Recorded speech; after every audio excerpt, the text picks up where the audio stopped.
نماز عید الاضحیٰ پڑھنے کا طریقہ۔ سب سے پہلے نیت کریں کہ میں نیت کرتا ہوں 2 رکعت نماز عید الاضحیٰ 6 زائد تکبیروں کے ساتھ۔ اس کے بعد تکبیر تحریمہ یعنی اللہ اکبر کہتے ہوئے اپنے ہاتھ کانوں تک اٹھائیں اور اس کے بعد ہاتھ باندھ لیں۔ ہاتھ باندھنے کے بعد ثنا پڑھیں یعنی سبحانک اللہم و بحمدک و تبارک اسمک و تعالی جدک و لا الہ غیرک۔ ثنا پڑھنے کے بعد امام زائد 3 تکبیریں کہے اور مقتدی بھی اس کے ساتھ تینوں تکبیریں کہتے جائیں۔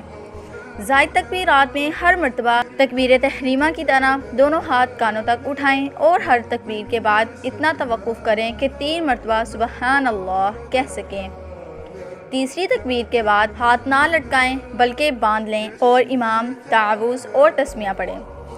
تعوذ اور تسمیہ پڑھنے کے بعد سورۃ الفاتحہ کی تلاوت کریں اور اس کے بعد کوئی اور سورت پڑھیں۔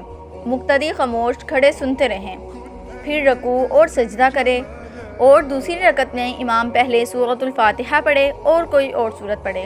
اس کے بعد 3 تکبیریں امام اور مقتدی سب کہیں اور ہر بار کانوں تک ہاتھ اٹھا کر چھوڑ دیں۔ پھر چوتھی تکبیر ہاتھ اٹھائے بغیر کہتے ہوئے رکوع میں چلے جائیں اور باقی نماز اسی طرح پوری کریں۔